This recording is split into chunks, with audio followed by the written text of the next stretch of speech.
வணக்கம். இன்னைக்கு நாம பண்ண போறது கேரளா டீ கடை ஸ்பெஷல் உண்டம்பொரி. இது வந்து மைதாயிலும் பண்ணலாம், அப்புறம் கோதுமை பொடியிலும் பண்ணலாம். இது நான் வந்து கோதுமை பொடியில தான் பண்ணிருக்கேன். நம்ம எப்படி பண்றதுன்னு பார்க்கலாம். உண்டம்பொரி பண்றதுக்கு இந்த மாதிரி ஒரு கப்பு கோதுமை பொடி, இதுக்கு வந்து ஒரு 3/4 கப்பு வெல்லம், கொஞ்சம் தண்ணி ஊற்றி பாயில் பண்ணிட்டு வடிகட்டி எடுத்து வைக்கணும். 2 வாழைப்பழம். இது வந்து மஞ்சள் பழம் இருந்தால் நல்லா இருக்கும். பழம் வந்து நல்லா பழுக்கணும். கொஞ்சம் ஏலக்காய் பொடிச்சது, 1/4 டீஸ்பூன் பேக்கிங் சோடா. முதல்ல நம்ம வந்து இந்த வாழைப்பழம் தோலெல்லாம் எடுத்துட்டு ஒரு மிக்சியில் போட்டு நல்லா அடிச்செடுக்கலாம். இதில் வந்து இந்த கொஞ்சம் இந்த வெல்லம் கரைச்சி வச்சிருக்கிறது ஊற்றிட்டு நம்ம அடிச்செடுக்கலாம். நம்ம வாழைப்பழம் நல்லா அடிச்செடுத்தாச்சு. ஒரு பாத்திரத்தில் இந்த கோதுமை பொடி போட்டுக்கலாம். இது வந்து நம்ம அரைச்சி வச்சிருக்கிற இந்த வாழைப்பழம், கொஞ்சம் உப்பு, ஒரு பிஞ்சு போட்டால் போதும், 1/4 டீஸ்பூன் பேக்கிங் சோடா, ஏலக்காய் பொடிச்சது, இதெல்லாமே நம்ம கை வச்சு அப்படியே நல்லா மிக்ஸ் பண்ணலாம்.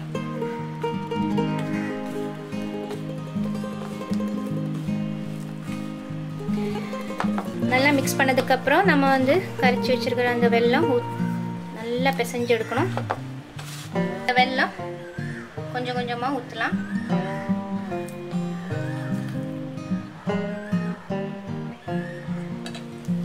நல்லா பிசைஞ்சு எடுக்கலாம். கை வச்சு இப்படியே பண்ணா போதும்.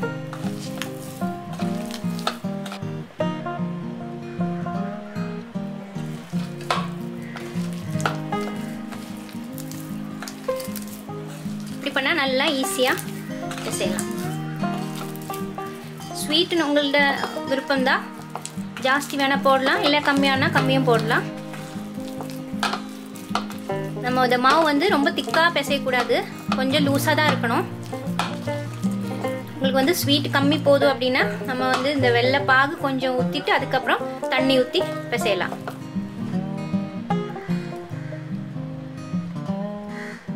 நான் வந்து இது ஃபுல்லாவே ஊத்தியாச்சு. இப்போ ஹீட் கரெக்டா இருக்கும். மாவு இப்போ நல்லா பிசைஞ்சு எடுத்தாச்சு. இந்த மாதிரி கொஞ்சம் லூஸா தான் இருக்கணும் மாவு. இது வந்து ஒரு 2 மணி நேரம் ரெஸ்ட் பண்றதுக்காக வைக்கணும். அப்பதான் மாவு நல்லா சாஃப்ட் ஆகும், ஸ்மூத் ஆகும். அதுக்கப்புறம் நம்ம உண்டம்பொரி செய்யலாம்.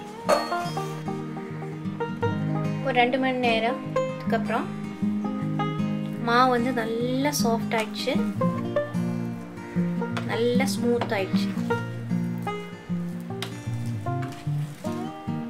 உண்டம்பொரி பண்றது கை நம்ம தண்ணியில முக்கிட்டு அப்புறம் கொஞ்சம் மாவு இப்படியே கையில் எடுத்துட்டு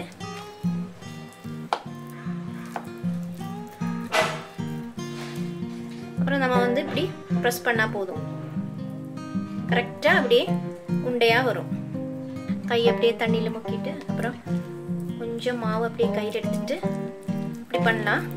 அதுக்கப்புறம் நம்ம இப்படி ப்ரெஸ் பண்ணா போதும். இப்படி வெந்துடும். கரெக்டா அப்படியே உண்டையாயிடும்.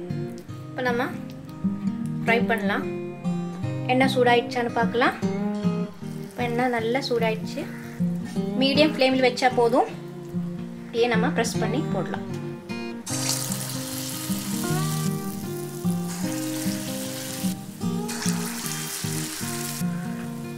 சைடு வந்து நல்லா ஃப்ரை ஆயிடுச்சு. இப்போ நம்ம வந்து திருப்பி போடலாம்.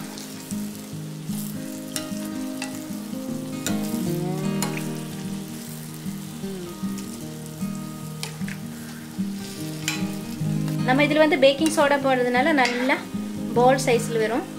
அதனால இதுக்கு பேரு உண்டம்பொரி. மேலே வந்து கிறிஸ்பியாக இருக்கும், உள்ள நல்லா சாஃப்டாக இருக்கும். அது ரொம்ப ஸ்லோவாக தான் குக் பண்ணணும், ரொம்ப ஃபாஸ்ட்டாக குக் பண்ணி எடுக்கக்கூடாது. இப்போ நல்லா ஃப்ரை ஆயிடுச்சு. இப்போ நீங்கள் பாருங்கள், நல்ல பால் சைஸில் வந்துருச்சு. இப்படி தான் இருக்கணும். நம்ம உண்டம்பொரி ரெடி ஆயிடுச்சு. நீங்கள் கண்டிப்பாக செஞ்சு பாருங்கள், ரொம்ப நல்லா இருக்கு. பிடிச்சிருந்தா ஷேர் பண்ணுங்கள், கமெண்ட் பண்ணுங்கள், அப்புறம் சேனல் சப்ஸ்கிரைப் பண்ணுங்கள். அடுத்த வீடியோவில் சந்திக்கலாம்.